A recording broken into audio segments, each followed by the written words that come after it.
j'ai envie de parler de ta carrière. Ah bah, voir comment. Comment ça a débuté? Je vais mon manteau parce que j'ai chaud. Ouais, ça a débuté comment commence à Créteil? Ah, alors là, voilà, c'est une longue histoire, mais je vais essayer de la faire courte. Non, parce qu'on a 20 minutes, alors l'histoire va faire moi, si tu veux, tout petit, j'ai toujours rêvé d'être comédien. Gamin, tu sais, je faisais plein d'imitations, des choses comme ça. Et puis, c'est quoi qui t'intéressait dans le comédien? Être non, vedette? Non, faire le clown. Non, faire le clown. Vraiment faire le clown, c'était mon truc. J'arrêtais pas de parler dans la cité. J'étais voilà. Mais moi, à mon époque, tu vois, il n'y avait pas de Omar Sy, de Jamel Debbouze, de tout ça. Donc on n'avait pas de référence. Les références étaient américaines. Bref, et après tu grandis en banlieue. Et puis, ouais, voilà, mais bon, tu vois. Donc tu te dis pas que c'est un métier que tu vas faire. C'est pas du tout. Moi, ma mère, elle était cuisinière. Enfin, on n'était pas du tout dans ce milieu-là. Donc après, j'ai fait des études. Et pourtant, j'étais inscrit dans une agence de. Je faisais des photos, tu sais, pour des pubs, tout ça, pour l'Afrique, tout ça. Et pourtant, je suis pas africain, mais c'est comme ça. Je dois avoir la même couleur qu'eux, je pense. Quelle Afrique, hein. Et voilà. Et donc, ce rêve s'est un peu évaporé comme ça, en grandissant. Donc, j'ai fait des études de pub. Et puis, il y a 30 ans, j'en ai eu marre de faire ce que je faisais. J'étais dans l'événementiel, en résumé. Et je me suis dit, bah maintenant je vais vivre mon rêve de gosse, quoi. Et à 30 ans, ouais. Heureusement que c'était pas footballeur le rêve de gosse, parce que là c'est un peu oublié. Ou alors gardien de stade, tu vois des matchs, mais non. Et donc je suis allé m'inscrire au cours Florent. Et puis là, bah, c'était la révélation. J'ai mis un pied sur la scène et j'ai dit, mais ça y est, j'ai enfin trouvé ma place. Et puis je suis parti là-dedans. Alors au début, tu commences, théâtre, où t'es pas payé. Et puis j'ai eu la chance de rentrer dans le doublage. Parallèlement à ça, j'avais trouvé un agent parce que j'ai vu le concours de la classe libre. C'est un peu l'élite du cours Florent, voilà. Et puis j'ai eu un agent et puis un petit rôle, un gros rôle, un machin, jusqu'au jour où j'ai écrit. Enfin, j'avais tourné dans un film qui s'appelait Emmenez-moi et c'est marrant parce que c'était dans la région. C'était dans la région. Et les producteurs, Vendredi Film, Pierre Cubel et Marie-Cassie Mention-Char, on a sympathisé et j'aurais parlé de ce rêve fou qui était de raconter mes vacances à la neige. Et puis, bon, vous connaissez la suite, première étoile, et ça a été comme une mise en orbite. Marie-Cassie, c'est une vraie histoire entre vous, hein. C'est l'impression qu'il y a une... Ah ben attends, elle m'a fait démarrer... c'est la marraine, quoi. C'est la marraine, bah oui, c'est la marraine. Ils ont cru, ils ont eu la folie de croire qu'un mec qui avait jamais réalisé, jamais écrit et pas vraiment eu de premier rôle dans un film était capable de tenir la barque. Et là, j'ai découvert ce que pouvaient être des vrais producteurs, en fait. C'est ça, c'est pas simplement trouver l'argent, c'est trouver les talents, trouver les gens qui ont des idées, qui ont envie d'aller, qui ont ça dans le bide, quoi. Ouais. Et pour ça, je les remercierai vraiment toujours. Et puis là, c'est parti. Et puis bon, bah après, les rôles se sont un peu enchaînés. Bon, je suis pas Omar Sy encore, hein, mais Omar, j'arrive. Donc voilà le parcours. Ce qui est marrant, c'est que tu donnes le premier rôle dans ton film. Déjà, c'est toujours, tu sais, quand on réalise le premier film, on se dit putain, si je suis acteur en plus, je suis pas dans la merde, quoi. J'ai la double casquette. Ça t'a pas gêné tout de suite, hein. Alors au départ du coup, vous avez parce que t'as pas trouvé l'acteur. Non, c'est même pas ça. Au départ, le scénario c'était vraiment ma mère, parce que l'histoire vraie, c'est ma mère qui nous a emmenés au ski si gamin. Donc moi, quand j'avais commencé à écrire le scénario, qui ressemblait plus à un roman qu'un scénario, bref, c'était vraiment une mère qui amenait ses enfants, une mère antillaise. Justement, tu disais roman, c'est difficile d'écrire un scénario? Ah oui, on prend des cours pour les écrire, c'est pas la même chose, c'est pas un roman. Non, on est encadré, on est entouré. Une fois de plus, je reviens sur le rôle des producteurs qui sont là pour vous entourer. C'est vrai, je dis ça souvent. Je suis désolé, je vais démystifier des choses, mais il faut, quand les gens vont voir un film, il faut qu'ils regardent le générique. Le réalisateur, c'est un capitaine. Il y a des gens qui rament autour. C'est tout ça. Un film, ça se fait pas tout seul. Donc il y a une équipe. Et vous regardez, il y a co-scénariste, il y a des gens qui aident à l'écriture. Moi, j'avais un conseiller technique. Il y avait, voilà, vous êtes entouré. Mais ce qu'on ne trouve pas au cinéma ou comme ça, c'est des gens qui en eux ont ce désir fou, ce film dans la tête, qui ont cette destination. Je pense que je suis désolé, c'est une comparaison un peu prétentieuse, mais il y a de ça. C'est-à-dire que les grands navigateurs, ils savaient pas, ils partaient, ils disaient bon allez, ils avaient un rêve, c'était rencontrer l'autre monde et ils embarquaient des gens avec eux qui allaient les aider. C'est ça le cinéma, c'est une équipe. Et puis vous embarquez les gens et on y va, quoi. Et eux, ils ont eu le flair de ça. Donc le scénario, pour revenir au scénario, donc voilà, moi j'ai des gens qui me disent non, voilà, il faut d'abord écrire ça, il faut, bon, bah, moi j'avais la matière, j'étais un truc brut. Donc après, les gens, ils sont là à vous aider à construire la chose. Bon, après, au deuxième, vous avez un peu plus d'expérience. Puis le troisième, voilà, vous faites votre expérience sur le terrain. Et au départ, ce scénario, c'est une mère de famille qui emmenait ses enfants, comme c'était dans la réalité. Et justement, là, une fois de plus, ma productrice avec qui j'ai coécrit sentait, parce que je n'ai jamais connu mon père. Non, mais c'est vrai, pour ça, le film d'Isabelle, enfin bref. Et elle me dit peut-être que ce serait intéressant, tu vois, qu'il y ait ce père, finalement, que tu le rendes présent, que tu l'imagines, que tout ça, et puis boum, boum, boum. Bon, là, je vous le dis très brièvement, mais ça se fait, ça mûrit. Et puis, bon, ben, finalement, on se met à rêver un père bancal, mais qui emmène ses enfants, qui fait rêver ses enfants. Et tout ça pour dire c'est pour ça que le film a touché beaucoup de gens aussi, c'est pas simplement des noirs qui glissent sur des pots de bananes dans la neige.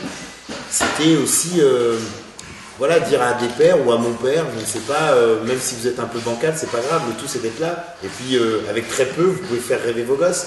Et du coup, peut-être pour ça que je suis sur Fondy, je ne sais pas, mais c'est ça l'idée aussi de la première étoile. Et puis ça continue, parce qu'après tu fais 32 des couleurs, tu vas chercher les origines, alors là, les origines. Moi, vous savez, j'ai aucune obligation à faire des films.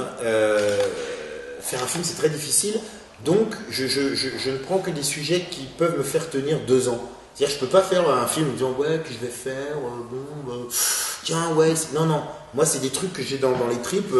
On est presque au niveau de la psychanalyse. Hein. C'est-à-dire, faut que ça sorte. Et donc, je dis, ça, faut que je le partage, faut que ça sorte. Alors, plutôt que d'aller voir un psy, je vais faire un film. Il fallait que je parle de la souffrance du retour. De cette problématique que j'ai eue, qui était, moi, je suis né en Martinique, mais j'ai grandi ici. Et puis j'ai fait des retours aux Antilles, et puis là tu te rends compte, donc je parle de déracinement, même si les Antilles c'est la France, il y a quand même 8000 km qui nous séparent, et il fallait que je parle de ça, de ce problème d'intégration, mais dans mon pays quelque part, ou en tout cas dans le pays vers lequel on me renvoie. Donc voilà, ça a donné le deuxième film. Et t'as besoin, tu disais, on part avec des potes, Montout, il est tout le temps là. Hein, Montout, oui. Non, il sera peut-être pas dans le prochain, mais il est là parce que... c'est le frérot là, il est là parce qu'il correspond à un rôle. Moi,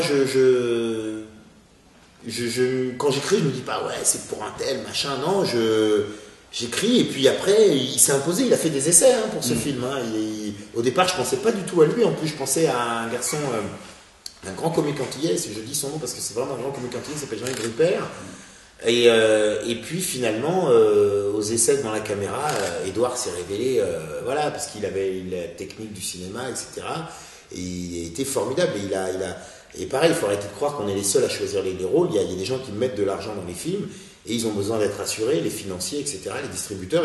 C'est pas une critique quand je dis ça, je les comprends. Moi, si je mettais des millions sur un film, j'aimerais être assuré au niveau du casting. Pas le fait d'avoir des stars, mais d'avoir le personnage qui va faire le rôle. Et Édouard, il s'est imposé, il a fait des essais, et puis voilà.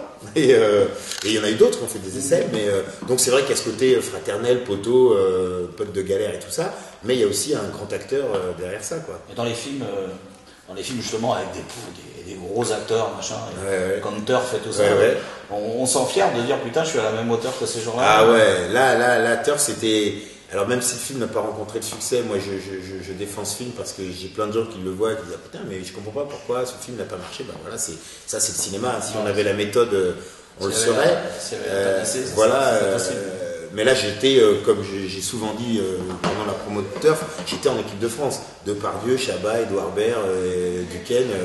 Voilà, là vous dites waouh, je joue dans une super équipe. Et là, ça fait plaisir parce que tu te dis, voilà, il y a une dizaine d'années, tu commençais ce métier, tu commençais après tout le monde, et puis tu te retrouves à côté des mecs, tu te dis, voilà, ça légitimise, ça rassure, ça calme un peu, même si je suis toujours un peu à fond, mais voilà, ça fait plaisir. Mais si tu avais le choix entre être la vedette du film ou être avec plein de super acteurs comme ça, qu'est-ce que tu préfères? T'as l'esprit d'équipe ou t'es sport individuel? Moi j'ai fait un sport individuel, un sport du Nord, je fais de la lutte, moi. Moi je venais lutter à côté, la Calandricoire, Béthune, tout ça, c'est un vrai lutteur. Non, moi, équipe ou individuel, les deux me vont. Après, il faut une bonne équipe. Et pas forcément une équipe talentueuse, mais une bonne équipe dans l'état d'esprit. C'est ça qui est important. Il faut... et je m'attache à ça. Là, je prépare mon prochain film. Et je m'attache vraiment à... Vous êtes comme un peu un sélectionneur. Faut trouver... C'est peut-être pas le meilleur, mais c'est celui qui va faire avancer l'équipe. voyez, faire une équipe de foot comme une équipe de cinéma, on dit ouais, mais lui il est bien meilleur. Oui, mais moi je comprends le choix des entraîneurs et il va rendre meilleur les autres. Voilà, c'est ça aussi. Et au cinéma, évidemment, quand vous êtes dans une équipe d'acteurs avec un coach qui est le réalisateur, faut que tout ça, que la mayonnaise prenne. Et quand elle prend, c'est sublime. Moi, j'ai fait beaucoup de théâtre. Je tiens à le dire parce que les gens ne le savent pas, c'est pas dans Wikipédia sur Internet. Non, et on se retrouve aussi là-dedans, quoi. Parce que là, c'est tous les soirs qu'on fait le match. Et donc, équipe, oui, mais c'est vrai qu'il est difficile de trouver le théâtre, ça forme, ça déforme. Ah oui, non, ça forme. Le théâtre, c'est, moi je dis, l'acteur, enfin, allez, je vais pas faire de généralité, j'ai parlé de moi. Moi, c'est vraiment au théâtre où je prends mon pied en tant qu'acteur parce que ça correspond à une énergie que j'ai. Le théâtre, et puis tous les soirs, vous êtes un vrai artisan, vous remettez c'est pas parce que tu as réussi de la veille que tu as réussi le jour. Oui, et puis si vous avez loupé un truc le lendemain, vous y retournez. Et puis il y a ce contact avec le public. Il est là. Tous les soirs, vous devez le séduire. C'est la différence. Ça manque ça au cinéma? Ah ouais, ça manque. Alors c'est vrai qu'après, on a le plaisir de rencontrer les gens en projo, etc. On a les retours, et puis mais le rapport avec le public, je sais pas, je préfère être sur scène, si je suis chanteur, être sur scène à jouer devant un public que de leur envoyer le DVD de mon film, de mon spectacle, oui. C'est ça, voilà, c'est vraiment la différence, elle est là. Tu joues avec qui au cinéma? C'est ton partenaire qui est le public? Ou c'est toi-même? Ou c'est l'œil du réalisateur? C'est un peu tout ça? Oui, mais j'essaie d'oublier tout ça, justement. Ouais. J'essaie au cinéma comme au théâtre, quand vous êtes comédien, il faut aussi d'oublier le cadre. Les cadres sont différents. Au théâtre, vous avez un cadre qui est la scène, comme ça, avec cette disposition. Au cinéma, vous avez un autre cadre, c'est la caméra qui se balade, il y a les lumières, les micros, etc.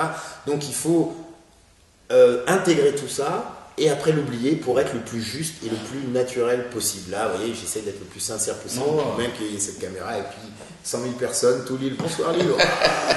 Qui se dresse, et là vous ferez le contre-champ, vous mettrez l'arrivée des ch'tis sur la place de la mairie et dire ah ouais putain il fait bon, enfin bref. Donc voilà, il faut intégrer tous les paramètres techniques et puis essayer d'être le plus sincère, honnête possible avec voilà, on joue avec des émotions et essayer de les retranscrire, vivre l'instant, mais en tenant compte de tous ces paramètres. Et les grands acteurs, comme Depardieu, moi j'estime que c'est l'un des plus grands acteurs français. Lui, il intègre ça. Je l'ai croisé, puis j'ai vu ses films et il intègre ça avec une maestra. Alors le public se rend pas toujours compte, hein, mais nous acteurs, on se dit mais comment il a fait ça, quoi. Voilà, il arrive à faire des choses parce que quand il y a une équipe de tournage, tout ça, il y a le track, il y a tout ça, il y a une façon de se déplacer. Et il faut arriver à être le plus naturel dans toutes ces contraintes. Et il y a les grands acteurs, c'est ceux qui arrivent à faire ça et être avec l'autre. Ça, moi, c'est très important, être avec l'autre.